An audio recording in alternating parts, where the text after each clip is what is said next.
1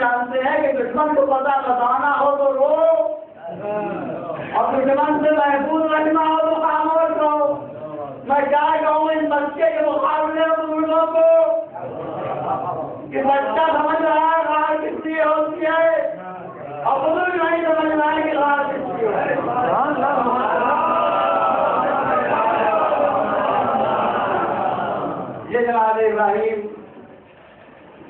یہ جناب ابراہیم خواب دیکھتے ہیں کہ میں اپنے خنجر سے اپنے بیٹے کو ذبح کر رہا ہوں۔ نبی کا خواب ہے۔ اب نبی کا خواب اپنے بیٹے سے بیان کرتے ہیں۔ بیٹا کہتا ہے کہ بابا جو آپ کو اس میں خدا ہو اس طرف آپ عمل کیجیے۔ ارے تم جب نبی کے خواب کا مقابلہ نہیں کر سکتے تو یہ کہہ سکتے ہو کہ نبی ہم جیسے آپ اپنے کتنے خوابوں کو تکلیف تک پہنچاتے ہیں۔ جناب ابراہیم جناب اسماعیل کو لیا، لے کے مینا کی طرف چلے۔ شیطان آیا، سوائے صفائی سے بات، بڑی ہوئی داڑھی، اونچا پیجامہ، لمبا کرتا، آ کے مادر جناب اسماعیل سے کہتا ہے کہ تمہیں پتا ہے کہ ابراہیم کہاں لے کے گئے؟ کہا ایک دوست کی دعوت لے گئے۔ وہ کہتا دوست کی دعوت میں نہیں گئے ہیں بلکہ اسماعیل کو ذبح کرنے کے لیے لے گئے ہیں۔ جناب حاجرہ بے چین ہوتی ہیں۔ پھر وہ کہتا ہے کہ اگر تم چاہو تو اسماعیل بچ جائیں۔ کہا میں چاہتی تو ہوں لیکن کیسے، عمل کیا ہوگا؟ اب وہ جو شیطان آیا تھا اسلامی لباس میں، اس نے کہا تم میرے ساتھ چلو اور میں تمہیں دکھا دوں اسماعیل کو ابراہیم کے ہاتھوں سے لے لو۔ بس جیسے ہی اس نے کہا کہ تم میرے ساتھ چلو، ویسے ہی جناب حاجرہ نے کہا میں پہچان گئی تو شیطان۔ اب میری سمجھ میں نہیں آتا کہ ایسی کون سی بات اس نے کہیں جناب حاجرہ پہچان گئی کہ یہ شیطان ہے۔ میں نے خدمت حاجرہ میں عرض کیا کہ حاجرہ آپ نے کیسے پہچانا کہ یہ شیطان ہے؟ تو حاجرہ نے کہا کہ جب کوئی نبی کی بیوی کو گھر سے باہر چلنے کے لیے کہے تو انسان نہیں ہوتا، شیطان ہوتا ہے۔ معلوم ہوتا ہے کہ اگر حاجرہ گھر کے باہر چلی جاتی تو نبوت انہیں معاف نہ کرتی۔ اب جب میدان جنگ میں آ گیا اور رسول کے مقابلے میں، اور جو ایک ہی آیا ہو اس کی منزل کیا ہوگی؟ شیطان کی منزل ہوگی۔ اور شیطان ہوا جس پر ایک دن ایک وقت لعنت نہیں ہوتی، شیطان ہوا جو آج لعنت ہوئی تو قیامت تک لعنت کا مدعا ہے۔ تو حاجرہ نے جو وہاں لے جاتا وہ وقت کی لعنت کا مدعا ہے، اور جو محمد کی روزہ کو لے کے میدان میں گیا وہ قیامت تک کی لعنت کا مستحق بن گیا۔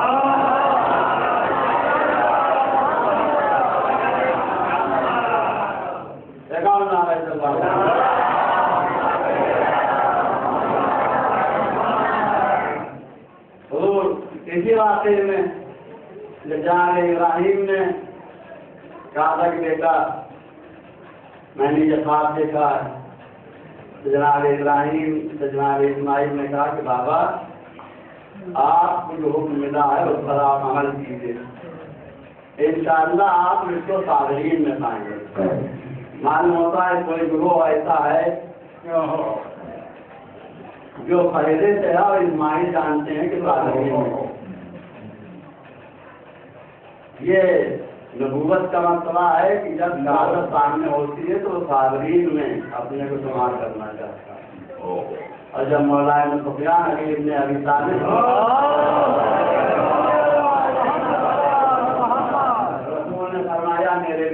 ہو جاؤ. تو اب تاریخ کہتی ہے کہ یہ پہلا سجدہ شکر ہے جو علی نے بجایا. تو شکر کرنا اور ہے، صبر کرنا اور ہے. جناب اسماعیل